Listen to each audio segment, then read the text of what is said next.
When was it most difficult to persevere when you wanted to quit? Jeez. If your mind is strong, you actually have a lot more that your body can do. My dad took his own life. I understand the cascades of unintended consequences that has. You know, we see what's going on in the world. There's conflict all over the place. And so making plans for those contingencies has been a huge relief for our anxiety. What's the experience where it was the hardest for you to persevere? So I think that was the hardest day I've ever had.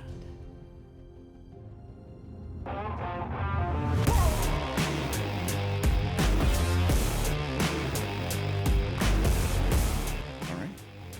Welcome to Unbroken from the Ashes. I'm James Ash. And I'm Jessica Ash. So let's get started. We're going to do one of these little conversation topics. Why don't you draw a card? Oh, okay. So the green are like family questions and the blue are like couples kind of questions. But I picked a bunch that I thought might be appropriate. Oh, dang. All right. When was it most difficult to persevere when you wanted to quit? Jeez. Let's look at life. Most difficult to persevere. And you wanted to quit. I would say in the garden. In the garden. Yeah. And that was, I just wanted to quit life. I just wanted everything to be over. I wanted everything to stop. That was the hardest. That wasn't a single thing like boot camp, right? Mm-hmm. Like a hard workout or something like that. This was just the culmination of hours and hours and days and months and years of suck. And it just caught up and wore out. What about you? What's the moment where, or the experience where it was the hardest for you to persevere? Okay. I've had a few, and each time I thought it was the hardest. Right. The first one was on Kilimanjaro. Was it emotionally hard for you to persevere, or physically? What was the hard? So that was after days of being pretty sick and having altitude sickness, and I was physically spent. My oxygen saturations were dropping into the 70s all the time, and which, I was passing out. So physically I was completely spent. And then it was summit night, and I thought, I had this moment where I thought I could not go on any further. And I was unable to even take another step. And I had to draw on this mental and emotional grit that I didn't even know that I had. And when I go deep into the stories of the why behind that, it kind of comes to light, where I was able to find that grit. But that was the moment that I started to understand that even when your body is completely wasted to where you think you can't take another step, if your mind is strong, you actually have a lot more that your body can do. Absolutely. And then I did make it to the summit, but that was a moment that I really wanted to quit, but I persevered. And that was one of the hardest things. And prior to that, there were a few other things, but I actually have a new one. Okay, let's hear it. It's deep. That's what she said. I didn't want to go into deep stuff this soon.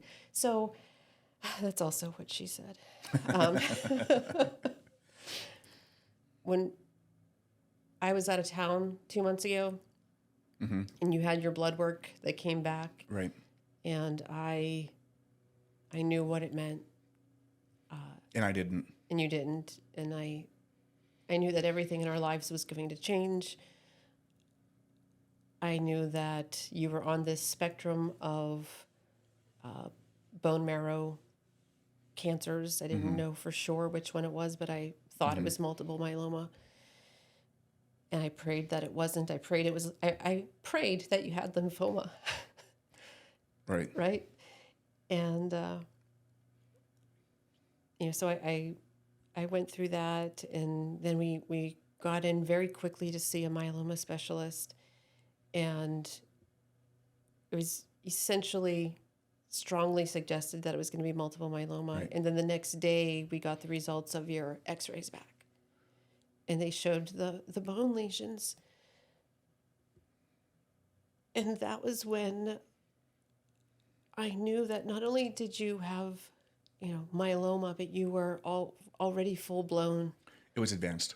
multiple myeloma. It wasn't like the middle of the road one that's mild. And I knew, like, we were facing a very life-limiting, life-altering thing. And at the time, I still didn't know all of the therapies that have come out recently. Right. But I knew it was really bad, and I knew that it was life-limiting. So what was hard to persevere through this? I didn't want to face life without you. And that night, I imagined going back to Yosemite with you when you were kind of at the end, and we just jump. And so I wouldn't have to go on without you. And so I think that was the hardest day I've ever had. And I had to think about Tyler, our Right. son, and what something like that would do to him, which would be life-altering and devastating, of course. So I can't think about myself. I can't be selfish. I have to embrace whatever happens. If this was going to be a rapid decline, I have to think about life after you. And subsequent to that, we started to learn about all the therapies and transplant and all these things that, how do we be a fringe case Right. to give you the longest amount of time? And so now I'm very optimistic, and I have hope that we're going to have years together. Yeah. But I also have to always kind of, recheck true north and recognize that I don't know how many days I'm going to have, but if I live a normal life expectancy, that, there's going to be a day where I have to live without you. And I'm coming to my own place of acceptance. So, damn if I didn't pull that card. Yeah. So that replaced all of the old hardest days. We've talked a little bit about this in different ways, but Deadpool was the first movie we saw together. Yes. And Your crazy matches my crazy. yeah, there's so many parts in there. Like, you had a dishwasher? There's so many parts in there that resonate with our relationship. And one of the things we said early on is like, all right, I'm never going to Deadpool you. Like, never going to go, never going to, like, that's not going to happen, right? Well, like there was that time I had a skin lesion that changed very quickly. Right. Scared the heck out of me. I'm like, oh my God, could this be, melanoma? Right. Which, or when I had meningitis. Right. And I'm like, oh shit, maybe I've got a week left. And like, so who knows? we were both saying, you can't Deadpool me. Right. And so, after I got this diagnosis, I had this feeling, and this is something I battle with all the time, of feeling like a burden to other people. It's one of the demons I fight. And I realized the hell that this would drag you and Tyler through. And I came to an appreciation of why Mr. Wade Wilson From Deadpool wanted to just leave and say goodbye to Veronica and be like, I'm not going to take you through this. Right. I'm not going to do that to you. And I never understood it until this. But, having, my dad took his own life, and having been through that, I understand the cascades of unintended consequences that has to everybody around, and Right. how selfish of a move that really is. But I get it. I understand. We were able to use a new quote from Deadpool. Which one? Oh, it's official. You are... You've got it way worse than me. Oh yeah, your life sucks way more than mine. That's a good one. That's a good, deep thought on perseverance, and how perseverance isn't just getting through physical things. Right. And I've done, physically hard things. I honestly think that some of these emotional struggles can be much more difficult. Without a doubt. Right. And our son Tyler, when he found out the diagnosis. Oh yeah, it wrecked him. Yeah, he in particular, he kept saying, because you had a lesion on your hand that wouldn't heal. Right. And well, I had a wart that I had removed, and they cut it off, and it got infected. They cut that thing off again. It grew back. It got infected again. Right. And so we're like, man, what is going on here? It was all part of. We now know, looking back, that it was all part of being immunocompromised. Right. But at the time, when he first found out that you had the C word, you had cancer, he thought, oh, he probably has cancer on his hand. Well, that's fine. He can just cut it off, and he can put a hook on. Put a hook on, right? Because that's what James does. Right. I have a bionic hand. That'd be sweet. So when he realized what was going on, his grades dropped precipitously. He went through, and he's a straight A student, and right. he like if he gets 98 on a test or an assignment, he's like, man, I could have done better. Right. That's just the way he's wired. But the other day, I had a conversation with him in the car. I picked him up from school, and I was checking in on him. I'm like, hey man, how you doing? What's going on in your heart and your mind? How are your grades coming along? Just checking in on him. And he's like, I feel like I'm doing all right.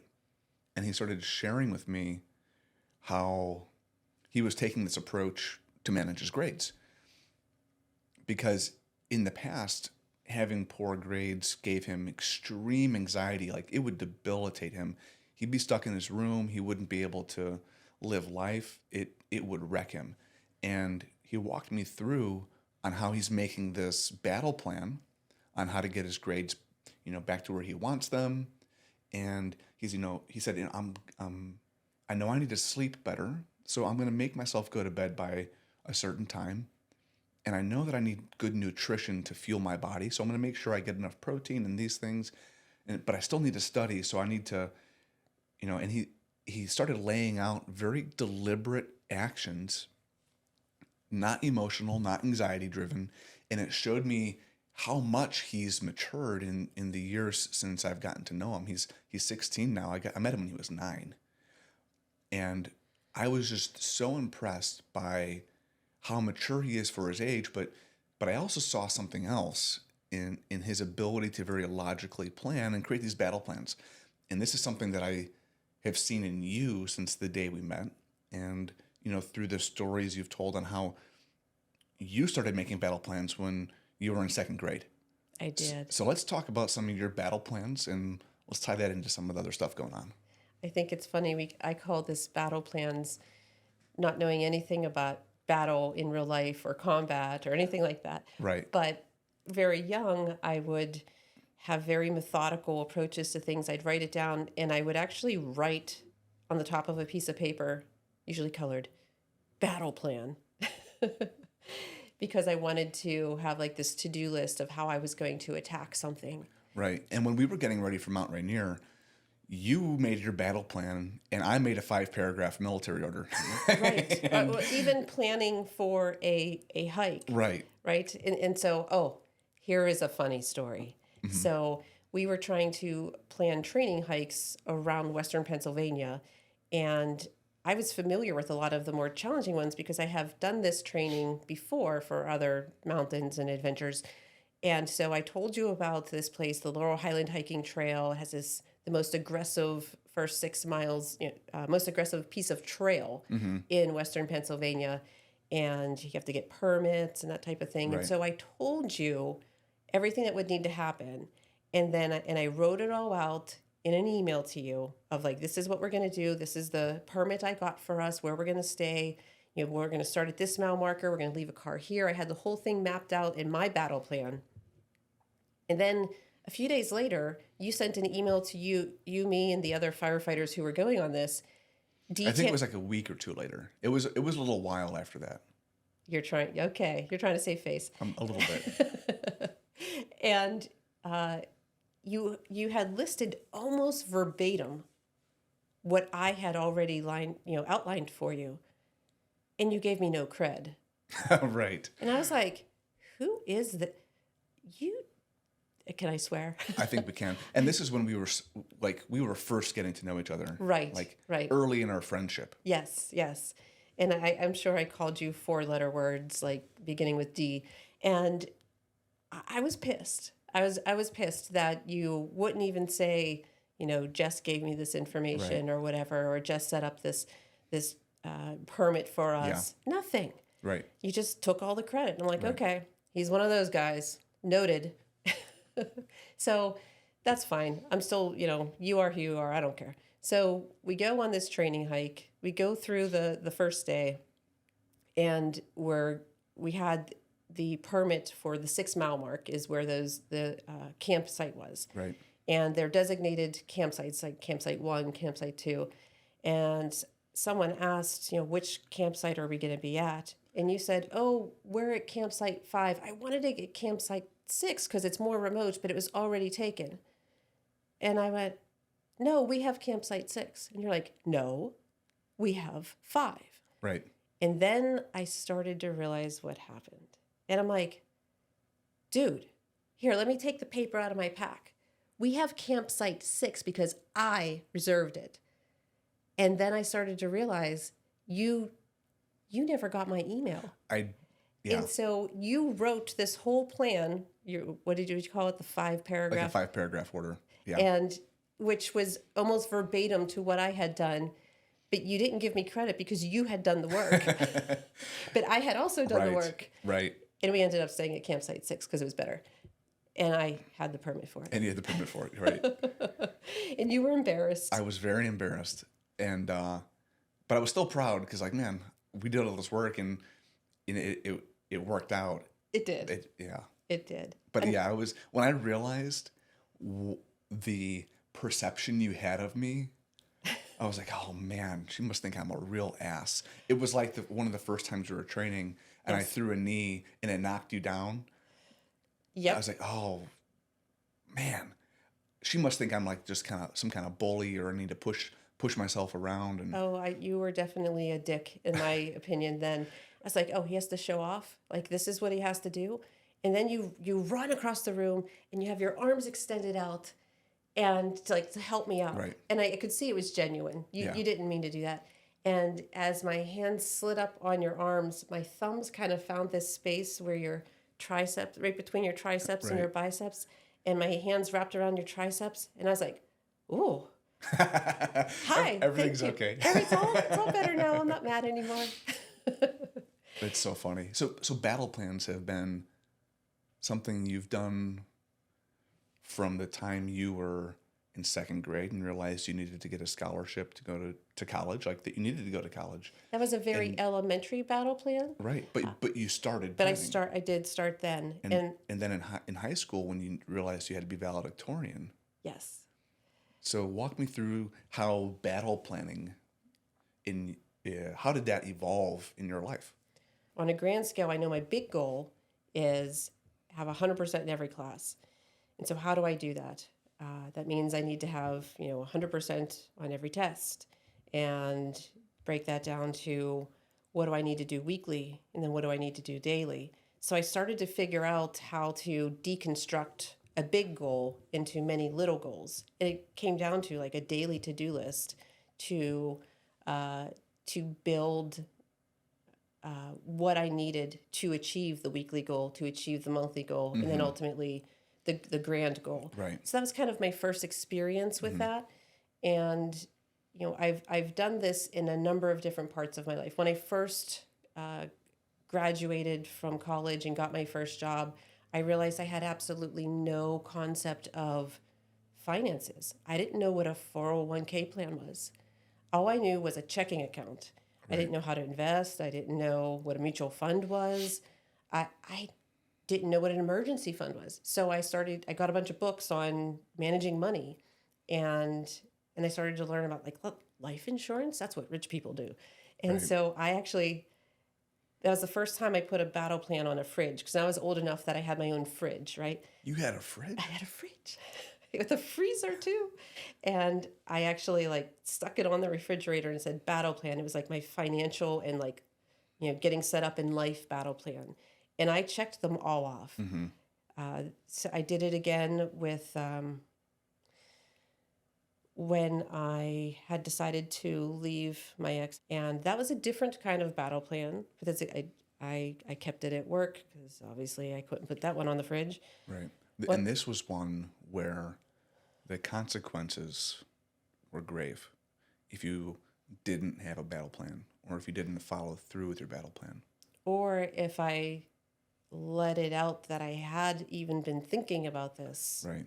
Because statistically, when somebody in a domestic violent relationship is in the process of leaving, that's when they're most likely to die. Right. And so I had learned that. And so my battle plan that I had written out with all the to-do lists, it covered all the different aspects. How do I find a place to live? How do I handle utilities? How do I handle clothes, furniture? How do I handle finances? How do I do this without letting him know what I was doing? And still appearing meek and subservient the whole time. I had to pretend. In fact, the women's shelter, there was a counselor there who's very, very specific. You must pretend to still be that mousy person that you had become, because he will sense that you're getting strong again. Right. And that will ignite something in him. And so part of the battle plan was continuing to act mousy.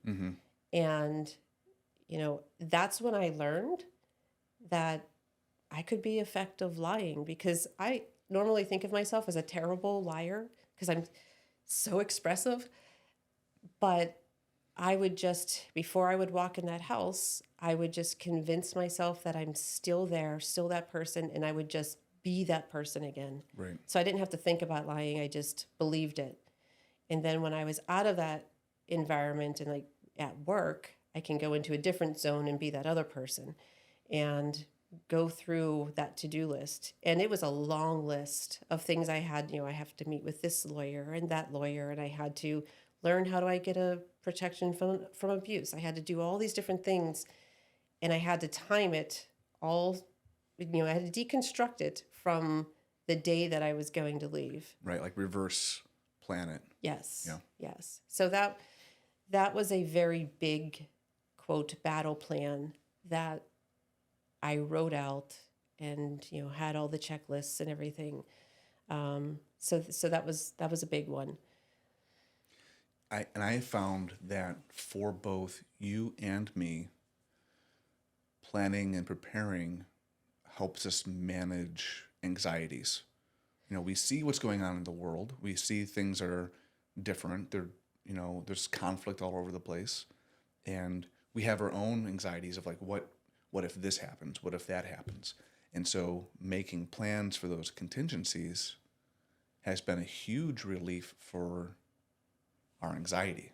No, I definitely, for mine, if I'm feeling anxious about it could really be anything. If I just let it fester, that could, harm my performance at work. It could harm, my relationships. So I've learned that when I'm feeling that kind of anxiety, that means I need to get it down on paper and have an actionable list. Right. Because if I'm not taking actions, then I'm not getting anywhere. Right. And I think that you and I have both come from such extreme circumstances that we try to do everything we can to avoid falling back into those circumstances, whether that's poverty or abuse or just trying to prevent our future family, our kids from going down that path. And so these plans really help us manage that a lot. So recently, this kind of played out. We were in Arkansas, multiple states away, and we see all of this chaos going on in the world.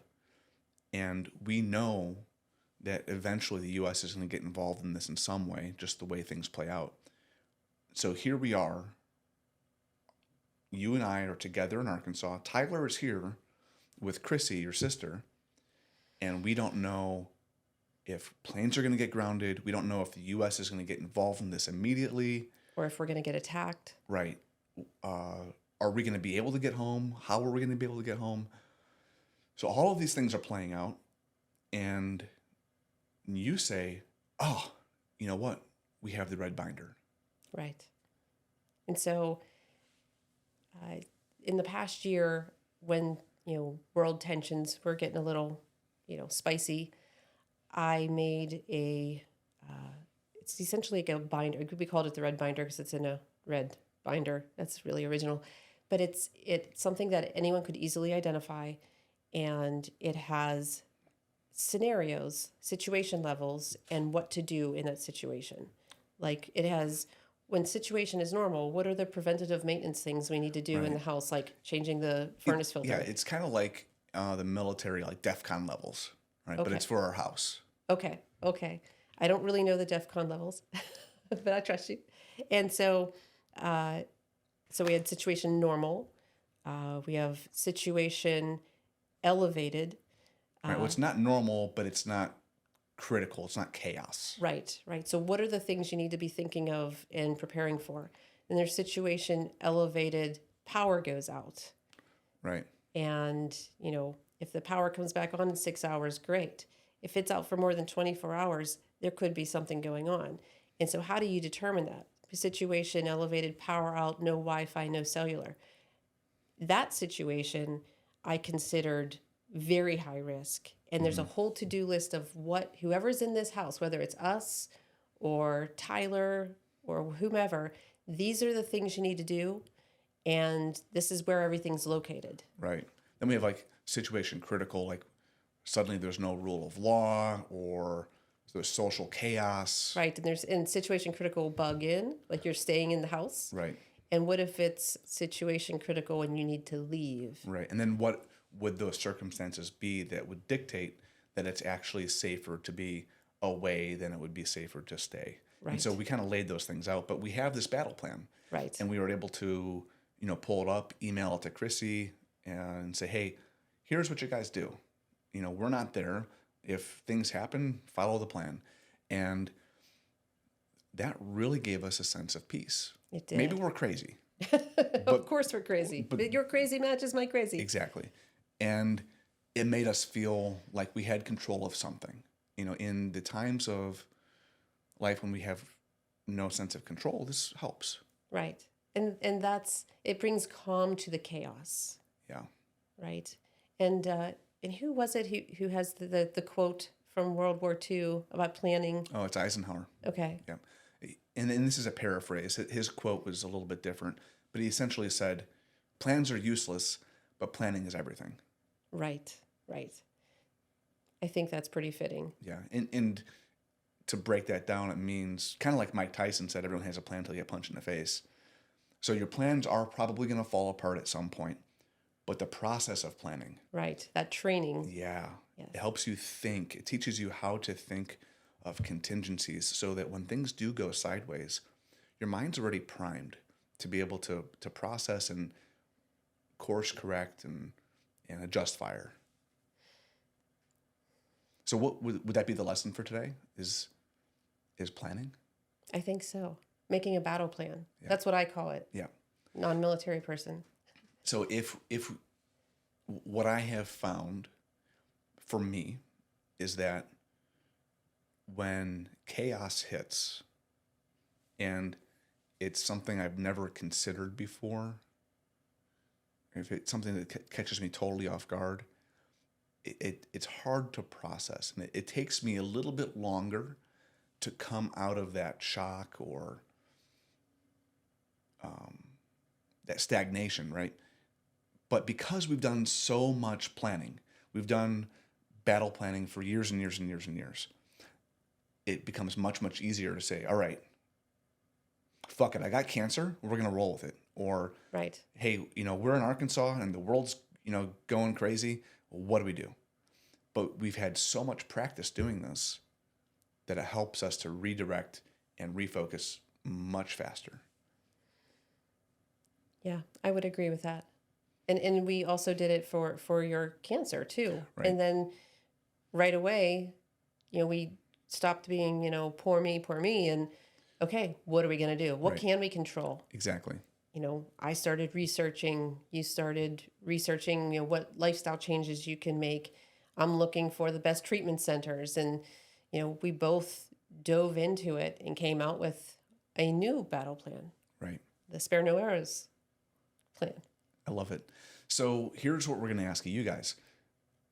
What do you do? How do you manage your anxiety? Do you do battle planning? Do you think crazy like we do? I want to hear from you. One, if you think we're nuts. And the answer could be yes. It could be yes. And two, what do you do? Go to YouTube, find our YouTube channel, the Unbroken from the Ashes channel on YouTube. Throw a comment in there. Let us know, what you guys think. And so, go ahead. So that's, I think, all we have for today. Yeah. And until next time, make today great. Sweet. All right. Damn that fucking card. I look okay? You look great. How's my hair? My eyebrows messed up. Every time you do this. Get off of there, pumpkin. Get off of there.